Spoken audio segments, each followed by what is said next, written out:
கதிர்வேல் காக்க. சிவபெருமானின் நெற்றிக்கண்ணிலிருந்து 6 தீப்பொறிகள் உருவாகி அவை கங்கையில் தவழ்ந்து 6 குழந்தைகளாக மாறி அந்த 6 குழந்தைகளுமே இணைந்து கந்தன் எனும் மாபெரும் சக்தியாக வடிவெடுத்தது.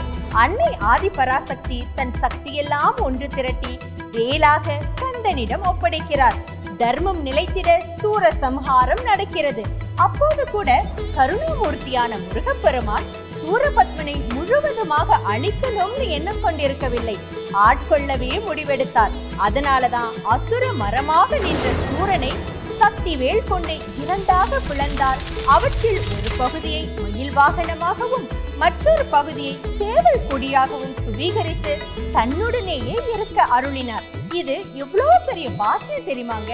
ஆனால் இந்த சூர சம்ஹாரத்திற்கு முன்பே, அதாவது சூரபத்மனோடு போரிடும் முன்பே முருகப்பெருமான் மயிலை கொண்டிருந்தார். அவரிடம் அப்பவே மயில் இருந்துச்சு.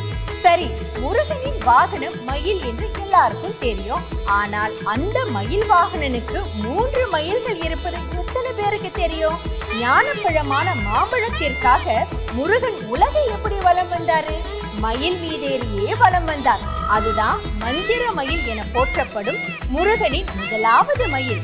அதன் பிறகு சூர சம்ஹாரத்தின் போது இந்திரன் மயிலாக உருமாறி முருகனை தாங்கினார். அது தேவமயில், முருகனுக்கான 2வது மயில். அதுக்கப்புறம் சூரனை 2 கூறாக்கியதில் வந்த மயில்தான் அசுர மயில். இது 3வது மயில். மரமாக இருந்த சூரனின் ஒரு பாதையை அவர் மயிலாக மாற்றியதற்கும் ஒரு காரணம் இருக்குங்க. அதாவது மயில் அழகில் சிறந்தது மட்டும் இல்ல, குணத்திலும் சாதுவான பறவை. அதனாலதான் மனிதர்களிடம் இருக்கின்ற அசுர குணம் கூட இறைவனை சரணடையும் போது சாதுவாக மாறி போகும் என்பதை விளக்குவதற்காகவே சூரனின் ஒரு பகுதி அழகான மயிலானது. இன்னும் சொல்லணும்னா, மயில் தன்னுடைய தோகையை விரித்து ஆடினால் மழை பொழிந்து உலகம் செழிக்கும்னு சொல்லுவாங்க. ஏன்னா மழை வரப்போவதை முன்கூட்டியே அறியும் திறன் கொண்ட பறவை மயில். உலகம் செழிப்பதை சொல்லும் மயில் தோகை விரித்தாடும் போது எப்படி இருக்கும் பாத்தீங்கன்னா, அனைத்தும் இறைவனே என்பதை விளக்கும் ஓம் எனும் வடிவமாகவே தோன்றும்.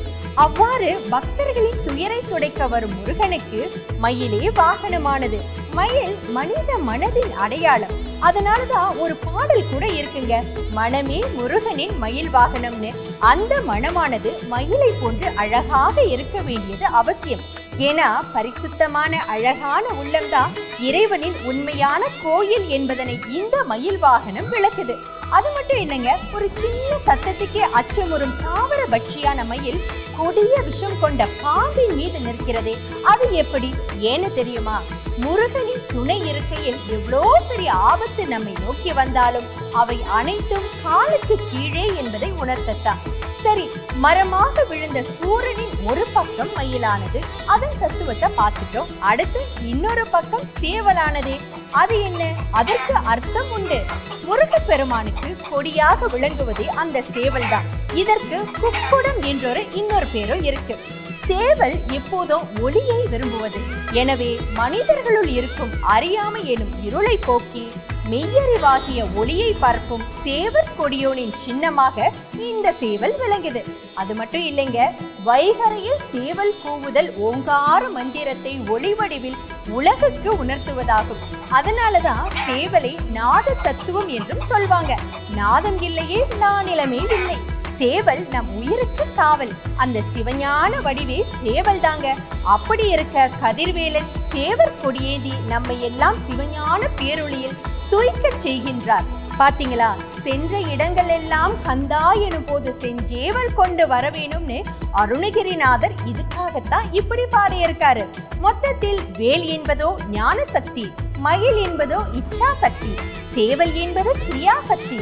கிரியாசக்தி நம்மை உறக்கத்திலிருந்து விழித்தெழுப்ப, இச்சா சக்தி நம் எண்ணங்களுக்கு வலிமை சேர்க்க, ஞான சக்தியான வேலாயுதம் நம் செயல்களை காத்தருள்கிறார். வேலுண்டு வினையில்லை, மயிலுண்டு பயமில்லை, குகனுண்டு குறைவில்லை முருகா, கந்தனுண்டு கவலையில்லை முருகா.